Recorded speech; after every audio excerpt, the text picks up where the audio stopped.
What up, guys? Welcome back. Seeing as what you guys never come over, I figured I'd come over and enjoy the food. Got another purchase in my hands. Local grocery store. Got some spare ribs this time. Again, Sherman Farm, a local farmer. Good stuff. This is a really special episode, too. We got some big news about between the kid and the goat.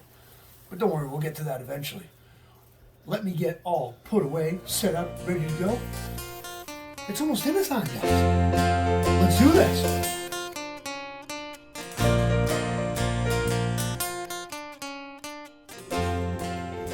Alright, guys.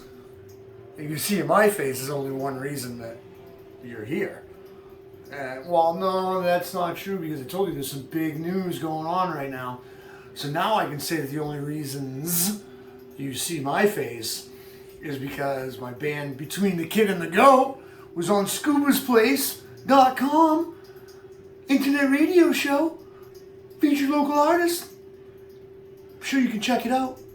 And if you didn't check it out, you're just a loser who listens to really bad music. True story. Anyway, but today, we're going to be doing spare ribs. This is going to be a long process. We have a vegetable to make, we have a specialty protein to make, and we have these awesome spare ribs to make. Straight from Sherman Farm, by the way. Good stuff, as usual. So what I do with my spare ribs, we'll get this started right away. How about that? So let's get on how I cut my rib. What I do, only just to make it kind of a little bit fancy and cook a little bit quicker, I do strips.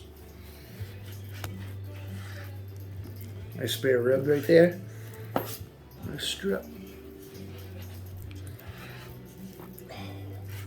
So fatty. Like, look at the marbleization on that. Just look at that. Beautiful. Beautiful marbleization, which is where all the flavor comes from, man. And do the other one. And we're gonna do the other one. So that'll sit like that. Again, just beautiful. Absolutely gorgeous marbleization. You guys can do whatever you want. Hey, you just want a big old fat pork steak, short rib slab of beef, like a brick or something, slam down on your plate, and then you get all excited because it's spare rib. Well, I'm excited. So we're I'm gonna make our rub. Show you how to do that in a second. We're gonna get our baked potato in because we're gonna do a twice baked potato, but more like a, you'll see when we get there. All right, guys, it's almost dinner time. So we're gonna start with our rub. I just kind of do my thing. I think we went over a similar rub to this when we did the pork chops, I do believe. Anyway, so what I start with, we're gonna do a little bit of poultry seasoning. Is the old Frenchman? They like the pork with the chicken and some poultry seasoning, you know. So about 2 tablespoons of that. Or 2 tablespoons.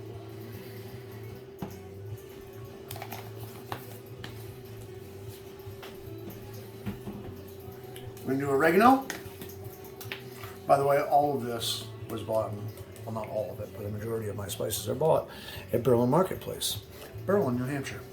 Also the home of another local legend, Jason Dubord. Shoot over to his YouTube channel, This Is Gonna Hurt. Or go just visit him at the produce section and be like, what up, dude? So 2 tablespoons of oregano. I'm gonna go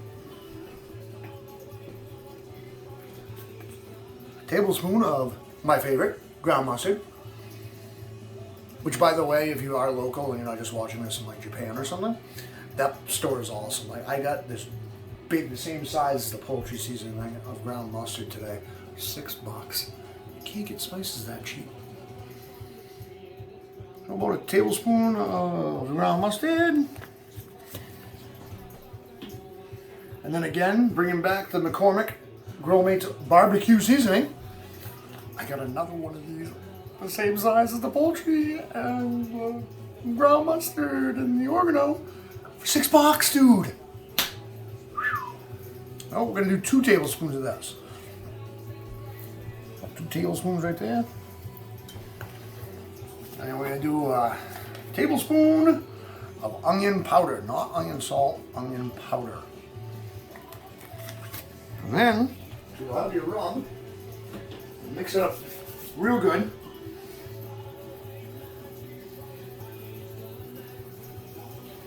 And then you're just going to dump the whole thing right in with your spare ribs. Mix it real good. Get it all nice and rubbed right up.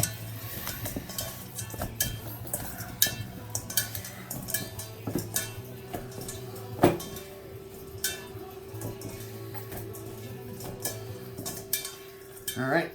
Now, what you're going to do, you take a little bit of oil, not a lot, or a capful,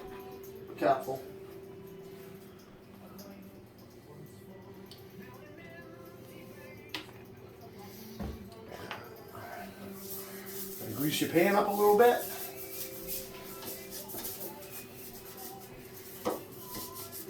And then you pull do that. Your spare ribs, get them nice and spread out. Get them on the pan and they're ready to go.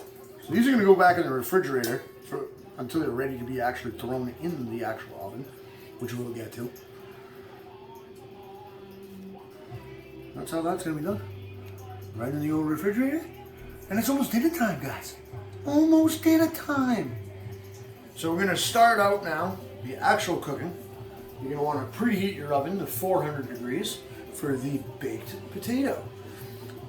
Now, I'm doing a different version. Like, I'm doing a twice baked potato, but more of like a twice baked mash stuffed, cheesy, sour cream bacon, beautifully added all together. I'm so excited about this meal. Anyway, so I just take a little bit of olive oil. There's a splash. There's a splash. I'm gonna rub that right up in there. Get right up in there, nice and greasy. There's always time for lube. And we're gonna do that. Again, oil is a great conductor of heat. I'll cook that pretty quick. And the olive oil actually, like, it'll add a flavor to it that's a lot better than regular vegetable oil or canola oil. So I like to use olive oil. Cook for taste, man, you know? You can also wrap it in butter, bacon grease, anything that lubes it up and gets it in there and makes it taste good, dude. That's all that matters. It's a potato, man. I'm gonna sprinkle a little salt and pepper right over the top of that. Again, more flavor. And that is gonna go in the oven. It's gonna take about 45 minutes to an hour. So that's why it's gotta get in there first. It's the first thing you're gonna wanna do. So let's put that in the oven. Get that started. I'm gonna start mashed potatoes next. Show you how that's done. It's almost dinner time, guys. Let's do this. We're back with more potatoes. This is how we're gonna do the mashed stuffed potato. Really cool. So, again, mashed potatoes, I shouldn't have to show you so much, right? We've done this a few times. But I'll just remind you again. Cut it in half. Cut it like so. Cut, cut, cut, cut. Same thing with the other half. No difference. Because the other half of the potato doesn't make it any different than the other half of the potato. Racist pricks. Potatoes' lives matter, you know. Anyway, so we'll get that, and you're gonna put that in the pot. No welfare pot, dollar store welfare pot. You're gonna do that, and then you're just set up for a simple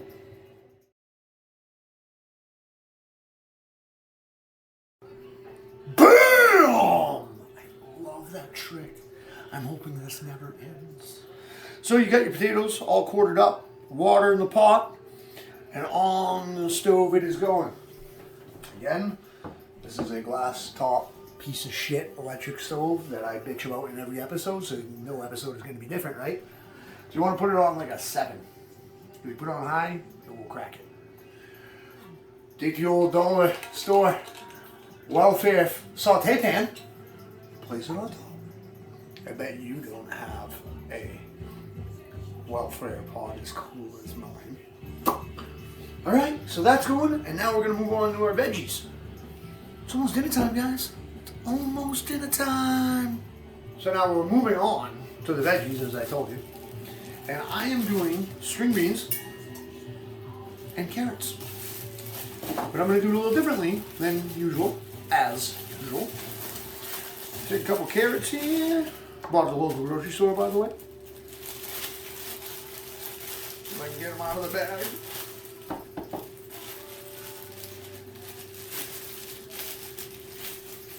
And we are going to proceed to peel them. Get that skin off there. And all my stuff is in your way. I apologize deeply for that. How rude of me. And I'm gonna start by peeling them. I had a bad habit broken by my very good friend, Chef Brian Alden, CEC, Chef Brian Alden. And I always do it on the cutting board now because he used to get very mad at me and yell at me. Well, not really yell at me, just go, Tim, not over the garbage is what he used to always say. So I'm gonna do this, we're gonna peel it, we're gonna peel it, we're gonna peel it. And we're gonna do this, and you guys really think that I'm gonna make you sit through this whole thing? No!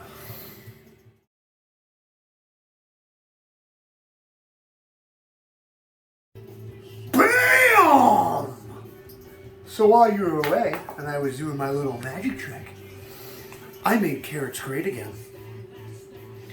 So what we did was grate down some carrots. I saved one for you guys to show. It's magic. So what you're gonna do, you're gonna wanna come around here, check this out. You're gonna cut the tip of your carrot off, the back end of your carrot off. Nobody wants to eat that garbage. And then, like I said, we're gonna make carrots great again. Take your grater, put big holes. If you want to do this all by hand and slice it up, go right ahead. I'm out on that, bro. I use my magic. I use my equipment. And just be careful with your hand. I hate to hear or read a comment down below that's like, dude, I used a cheese grater on my carrot and I grated my fucking hand off. We don't want that. So get it right to the end. So there's just that little bit left that you can barely hold on to. And you're gonna toss that in the trash. Grater in the sink. Make sure you get all that stuff out. You put that with your carrots. Now, the reason that I'm separating these two is because, simply, obviously the green beans at that thickness are gonna cook a lot longer than the shredded carrots. So when we get to that point where we're cooking the veggies here, I'll show you how I add that in so it doesn't burn it, overcook it and such. So then we have our green beans. We're gonna get a nice, kind of like a marinade to this right now. And do a little bit of olive oil, just enough. And do a little bit of garlic. Yeah, a little bit of garlic. Good scoop of garlic in there.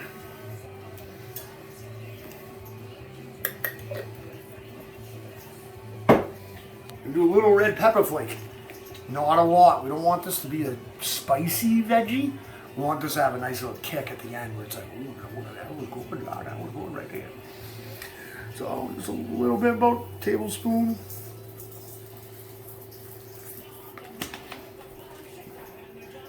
And that kind of gives you a nice marinade on your green beans.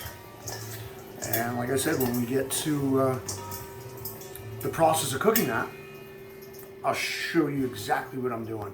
It involves red wine too. So all you winos that watch me, oh, one for me, one for the beans, one for me, one for the beans. We promote that here at dinner time with Timmy J. It's almost dinner time, guys. I can hear the water boiling on my mashed potatoes right now. We're getting real close now, baby. Woo! What's up, guys? So this is our little historical fact moment. while I'm dicing up some chives for our mashed potatoes, for our twice baked mashed potatoes. And I figured I'd give you some stories about pork in America. Now, what a lot of people don't know is that pig pork was actually brought to this country. There's no like wild pigs here. When the settlers got here, there was wild boar. So they introduced it to these people. It spread like wildfire in the colonies. People loved it. In fact, they used pig and pork product as like a trade deal with the Native American tribes to stop war and keep peace. It's pretty unique. Anyway, so I'm going to finish up these chives. I'm going to get on it, do what I got to do, and then we're going to go right to our mashed potatoes pretty soon. Real soon. It's getting close. It's getting close to dinner time. Now we're on to our mashed potatoes and getting everything ready for it. So I did the chives while I was giving you a little history lesson that I found on Google, by the way, so I don't even know if it's true. So I always like to have nice bacon in my loaded mash, double baked potato thingamajiggy that I'm creating here today. So you're gonna take your bacon. I took it's looking like 1, 2, 3, 4, 5, 6, 7 pieces. They're cut in half, so it's actually like 3.5 pieces. I'm just gonna cut them, and I chop them up. Nice rough chop, because I like big chunks.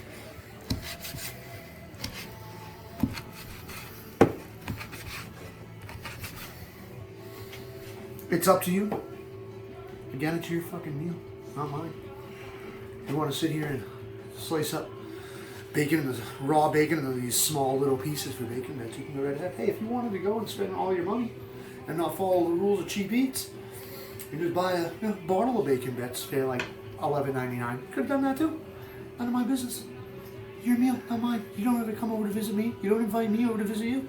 So this is what I do. So now you got your pan on.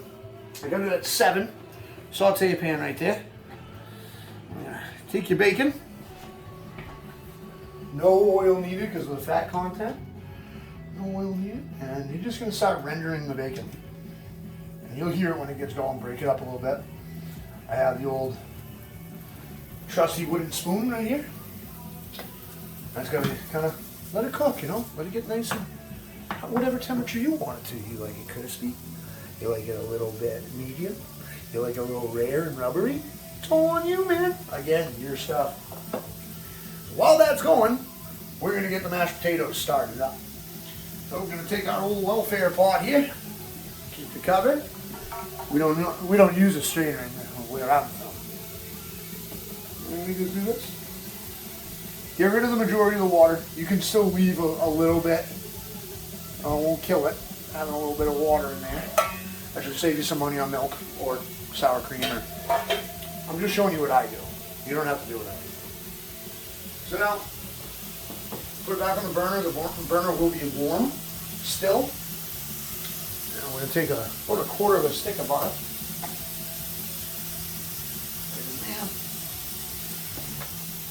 I'm going to hit it with about a tablespoon of garlic powder. About a tablespoon. A teaspoon. And then what you're going to do is you're going to start mashing that with the butter. Let the butter be the lubricant, so to speak. Get that mashed up in there, get it mixed up in there. Okay? Mash up. Now you're going to add sour cream slowly once it's all mashed up. And then that'll get your consistency and such. And then after that's all done,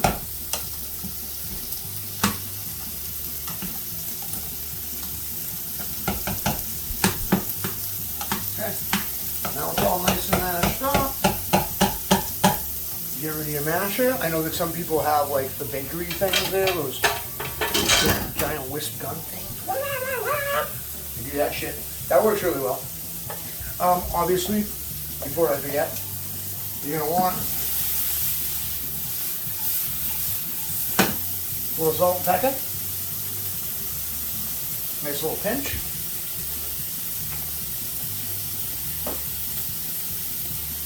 And like I said, you're going to start adding your sour cream.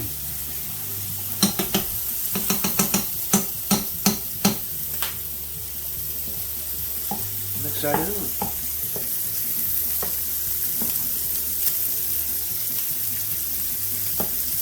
And obviously not enough. So we add a little more sour cream. And what it'll do is that will get you your nice smooth consistency. You don't need milk, sour cream, dairy product, butter, dairy product, eggs, not dairy product. We're just going to do that. Alright guys, as soon as this is all rendered down, we're going to add that into the mashed potatoes. I'm adding my chives right now. And we'll get it a good, nice consistency. And next step is getting the pork chops in and get those veggies going. It's almost dinner time, guys. Almost dinner time. So it is now that time for our baked potatoes to come out. So we're going to take them out. And right here, we're going to drop the temperature on our oven to 350 degrees. I don't even know how to do that. Bake. Thanks, Amy. 350 degrees, you're gonna hit start on that, all ready to go. Now on to your baked potato stuffed double. You're gonna have to go real easy on this because this is gonna be it's a little warm. And again, I don't want to comment below like, oh, I was listening to Tim and I burned my fucking hand off holding the potato in my mouth. Oh my God. And you listen to me. That's why this is a YouTube show, not a fucking radio show. So we're going to take this, and it's really warm. What you want to do is you want to cut it open first. Right down the middle of it. Not all the way through, about halfway. Okay? Like I said, be very careful, because it is hot. Now you're going to pop it. And when I say pop it, you're going to squeeze the top. Like that. See how that's wide open like that? I'm going to do it on this one too. Wide open. Now what you're going to do is you're going to take your mashed potatoes that are absolutely gorgeous, by the way. You're going to put this nearby because you're going to dig out all of this potato from the inside just like that. You're going to add it to your mash.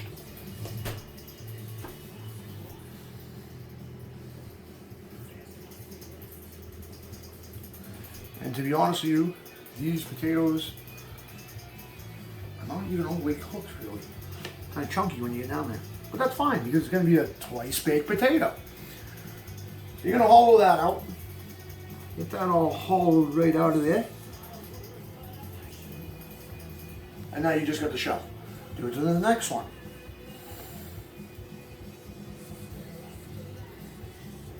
And the story goes on. And we're just going to have to, skip ahead real quick.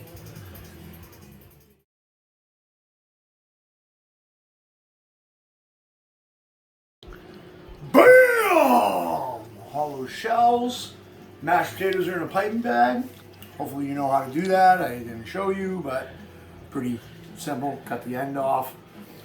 These are real nice thick mashed potatoes, so you're not going to need a tip for your piping bag because it won't fit through. So now you're just going to pipe all that mashed potatoes right back into your baker.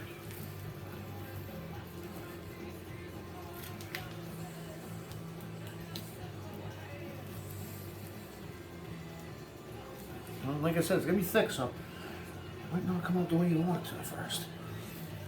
Oh, you got one done right there. Good. Be a little bit careful because it will. Well, that bag just exploded. And now you all know why I have kids.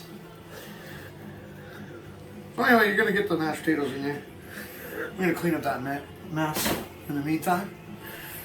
So what you're going to do is now you're just going to take a fucking spoon and load it right in there.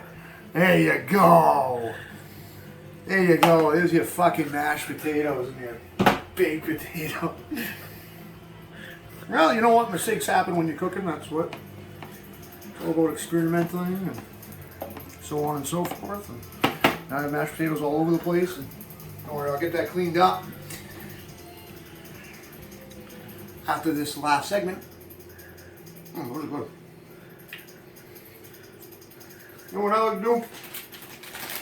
I like to take a little cheese, shredded cheese, right over the top. Right over the top. And then you're going to take your potatoes, and those are going in the oven, again at 350 degrees, and with your spare rib, and going in there. It'll take about 20 minutes. And then we're almost there. On to the veggies now. Hey, I didn't tell you that this was going to be a short episode. It's almost dinner time though. Alright, so on to the veggies. You remember the marinated beans and to make them great again, carrots. So you're going to get this going. You want to get this nice and hot. Saute. I dropped just a little bit of olive oil in there. 2 small olive oil in there. The garlic in oil. You'll be fine. So I'll dump that right in there. Get everything out of there.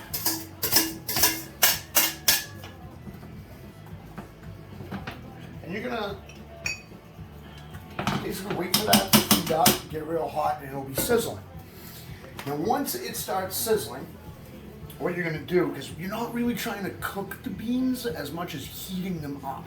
Because if you cook the beans fully, they become mush. They taste like canned green beans that are like, you know, something like old people eat when they're like old and wrinkly and living in a home and nobody comes to visit them anymore.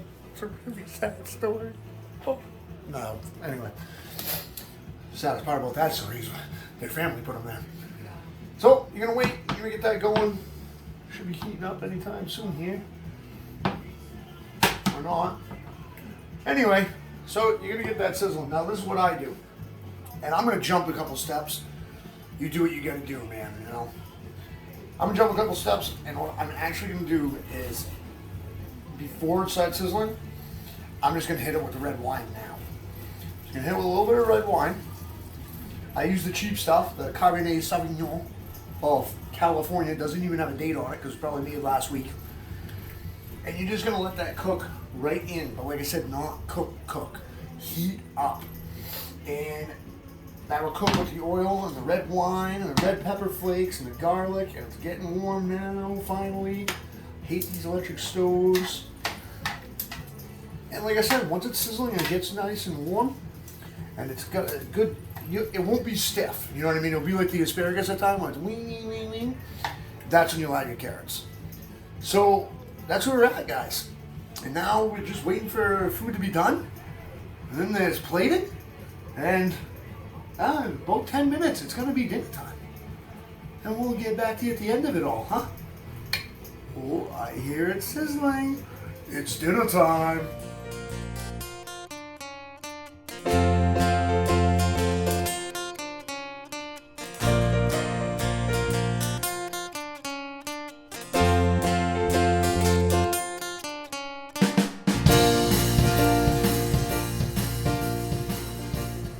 God, that was amazing.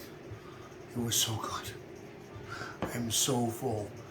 I gotta be honest, I couldn't finish all. Those big potatoes were like as big as my hand, and I have mitts. And then it was stuffed mashed potatoes. Pork sauce, it's so good. My wife does not like sauces, so I don't even go over the sauce part of it. What I did was a Dijon mustard, grille poupon, some Walmart special steak sauce, and my wicked piss of barbecue. So, guys, it was dinner time. It was nice having you over. I hope your food came out as good as mine, even though I really don't care unless I'm actually cooking for you. Again, head over to This Is Gonna Hurt, my boy Jason Newboard, drummer from Also. Head over to Between the Kid and the Goat, check him out, do your thing. And because earlier I mentioned his name, I gotta kind of give him a plug too. Wardrobe today was provided by Tin Can, over there with Chef Brian Alden and Patty Alden. They do a great job. If you see the tin can rolling around, I recommend highly stopping and grabbing a crepe. Definitely a crepe. Good stuff. Anyway, guys, it was fun. See you next time on It's Dinner Time with Timmy J.